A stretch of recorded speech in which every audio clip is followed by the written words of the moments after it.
nitwa Reverend Paul Charles tuvugana ku gitabo cy'Abalewi. Iki gitabo kiri mu bitabo bitanu byanditswe na Mose, cyanditswe mu mwaka wa 1512 mu buhinduzi bwa mbere bw'Ikigiriki Septuaginti, cyitwa Abalewi, bisobanuye Abalewi bitewe n'ingingo zacu zivuga ku Balewi, ni ukuvuga abatambyi. Intego yo kwandika iki gitabo Mose yashingiyeho kubera ko Abisirayeli bari bamaze imyaka hafi irenga 400 mu bucakara mu Misiri. Igitekerezo cyabo cyo kumana cyari cyarahinduwe nabi n'Abanyamisiri basengaga imana z'ibigirwamana nyinshi kandi batubahaga Imana. Intego y'iki gitabo cy'Abalewi ni ugutanga inzira n'amategeko yo kuyobora abantu b'abanyabyaha, babandi batari baracunguwe mu mibanire yabo n'Imana yera. Harimo imbaraga mu gitabo cy'Abalewi ku gukenera kwera mu kwemera Imana yera. Ibyaha bigomba kwezwa binyuze mu gutanga ibitambo bikwiriye.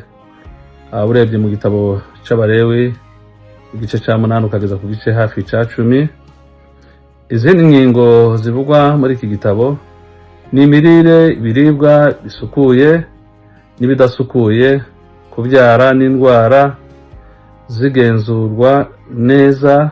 Igice cya 11 kugera kuri 15, igice cya 16 kivuga ku munsi w'impongano mu gihe cy'igitambo cya buri mwaka cy'ibyaha rusange by'abantu.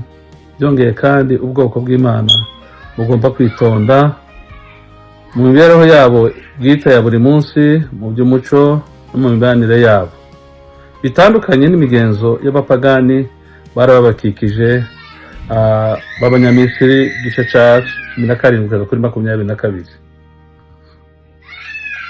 Imirongo y'ingenzi Abalewi igice cya 1 umurongo wa 4, azashyire ikiganza cye ku mutwe w'igitambo cyo koswa, maze kizabe icyitegererezo cye, kibe impongano ye. Abalewi 17 umurongo wa 11, kuko ubugingo bw'umubiri buri mu maraso, nanjye nayabahaye ku gicaniro kugira ngo abe impongano y'ubugingo bwanyu, kuko amaraso ariyo mpongano y'ubugingo.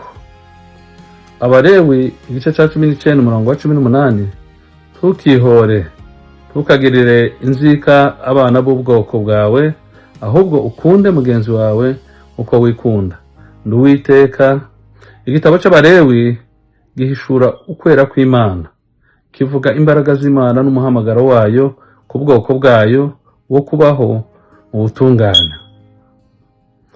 Muri uru rukurikirane rw'ibyanditswe muri iki gitabo cy'Abalewi, turaza kurebera hamwe ku bijyanye n'ibitambo, abatambyi n'amategeko y'idini Imana yahaye Abisirayeli, n'uburyo atwigisha ku gitambo gitunganye cya Yesu Kristo.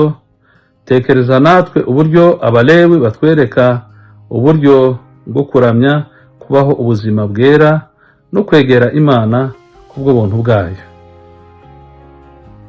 Igitabo cy'Abalewi kirimo amategeko y'Imana, amabwiriza y'ibitambo n'uburyo Abisirayeli bagombaga kwera no gusenga Imana mu buryo bukwiriye.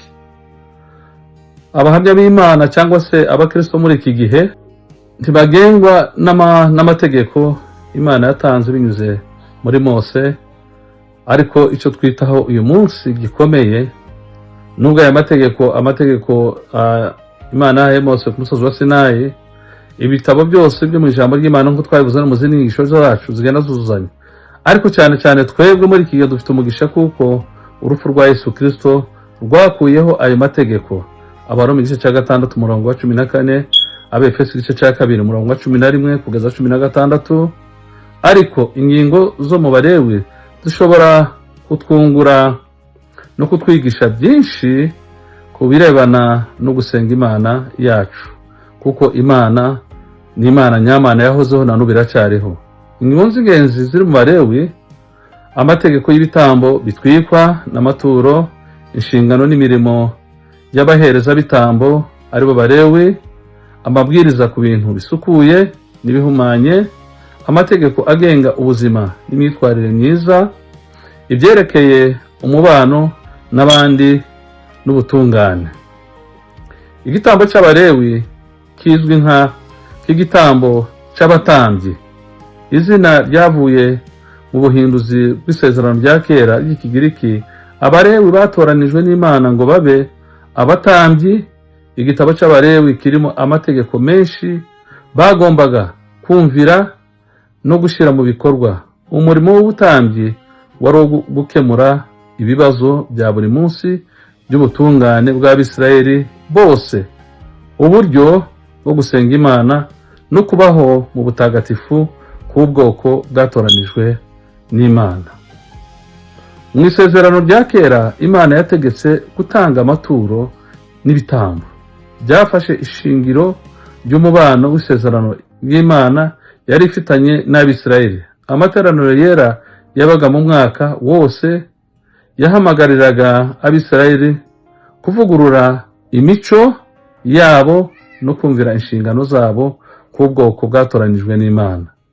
Impongano y'icyaha yakorwaga binyuze mu kumena amaraso igihe inyamaswa zatangwaga ibitambo, kuko amabwiriza yatanzwe binyuze muri Mose yarimo abivuga.